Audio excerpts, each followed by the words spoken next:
raises suspicions.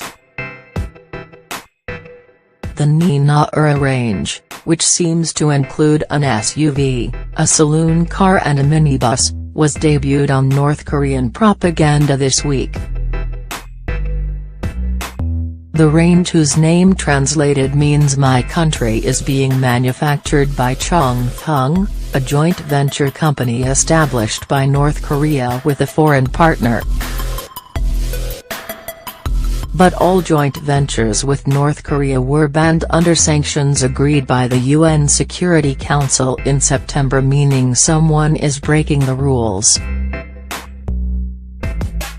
Dr. Kevin Gray, from Sussex University's School of Global Studies, said the regime likely needed foreign help to source components for the new vehicles. He said, "The problem that many developing countries found, and which North Korea is surely also finding, is that components and technology still have to be imported.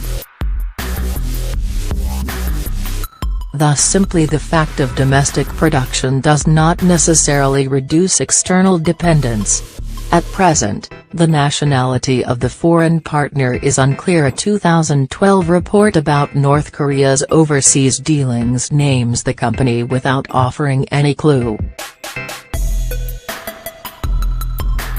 A Pyongyang-based company with the same name is listed on Subiao, a Chinese trademark search engine, but it's unclear if this is the same firm.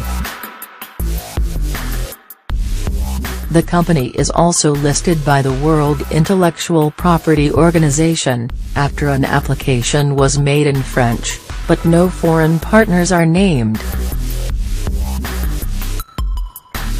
The new range of cars is a sharp contrast to recent images showing trucks powered by wood gas burners, a technology last common in Europe during the Second World War. But petrolheads will be disappointed by the specs, with the max speed and power across the range just 110 miles per hour and 107 horsepower, roughly on par with a Toyota Yaris. Dr. Gray said having its own range of vehicles held a prestige factor for North Korea. He said, "They are pursuing an industrialization strategy that was common to most developing countries in the early post-war decades. Namely, they are seeking to replace imports of manufactured goods with domestic production." Much of this was about trying to catch up with the West. There were certain industries that an aspiring industrializing country needed to have, such as a steel industry, machine tools, shipbuilding and car manufacturing. So for North Korea, there is a certain prestige factor involved in having a domestic vehicle brand.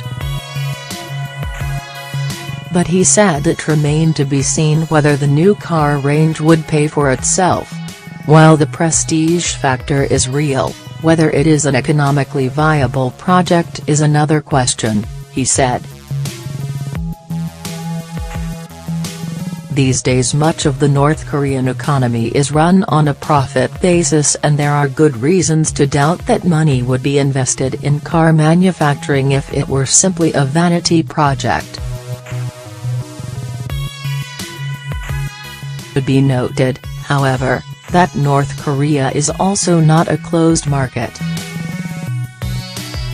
Domestic brands have to compete against imports.